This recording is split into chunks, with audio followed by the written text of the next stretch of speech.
अखिलेश पता नहीं कौन सी आफत आ गई, पूरी मंडी धान से भरी पड़ी है और मैं भी अपने खेत की कटाई करके सारा का सारा धान इस मंडी में ले आया, लेकिन इस मंडी में धान को खरीदने के लिए कोई व्यापारी आ ही नहीं रहा है। अखिलेश ये तो बड़ा दिक्कत की बात है। ये देखो मैंने तो घर से चारपाई भी मंगा ली है, इसी पे आराम से बैठा रहता हूँ, क्योंकि अगर मैं अपने धान के पास से हट जाऊंगा कोई धान चुपके से ले जा सकता है। लेकिन मोदी जी एक बात बताओ, यहाँ पर मंडी में कब तक पड़े रहोगे? आज आपको 4-5 दिन हो गए और इस मंडी में आपके धान का एक दाना तक नहीं बिका है। मैं कहता हूँ बराबर वाली मंडी में इस धान को लेके चले जाओ, वहाँ पे ये तुम्हारा धान बिक जाएगा। अखिलेश तुम्हें क्या लगता है मैं खाली बैठा हूँ? आस पास की मंडियों में 50 फोन लगा के पूछ चुका हूँ, लेकिन किसी मंडी में धान का व्यापारी आ ही नहीं रहा है, कोई धान खरीदने के लिए आ ही नहीं रहा है। अब एक बात बताओ, इतना सारा धान है मेरे खेत का, कम से कम ये 300 कुंटल धान होगा।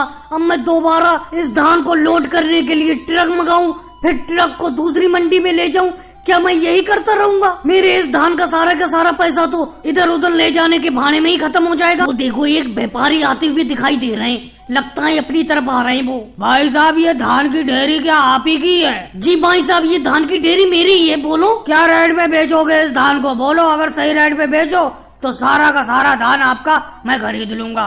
भाई साहब वैसे तो धान ये मेरा महंगा बिकना चाहिए था, लेकिन कोई खरीदने के लिए आ नहीं रहा है, इसीलिए मैं इस धान को आपको 2000 रुपए प्रति क्विंटल के हिसाब से बेच दूंगा। नहीं भाई साहब, 2000 प्रति क्विंटल के हिसाब से तो आप धान का रेट महंगा बता रहे हो। अभी मैं बराबर वाली मंडी से ही आ रहा हूँ, वहाँ पे धान तो बिल्कुल 1000 रुपए क्विंटल बिक रहा है। अगर आप 1000 रुपए क्विंटल के हिसाब से धान को बेचो तो सारा का सारा धान आपका मैं अभी खरीद लूंगा। भाई साहब मेहनत करके इस धान को खेत से उगाया है, ऐसे तो मैं आपको फ्री भाव में इस धान को बेच नहीं दूंगा। अरे 1000 रुपए प्रति क्विंटल के हिसाब से मैं धान को बिल्कुल नहीं बेचूंगा। जाओ आपको धान खरीदना है तो बराबर वाले मंडी में ही चले जाओ, वहीं से धान की खरीदारी कर लो। यहाँ तो 1000 रुपए क्विंटल में आपको धान नहीं मिलेगा। मैं तो अपना धान 2000 रुपए प्रति क्विंटल के हिसाब से बेचूंगा। और भाइयों को वीडियो को लाइक करो, चैनल को सब्सक्राइब करो।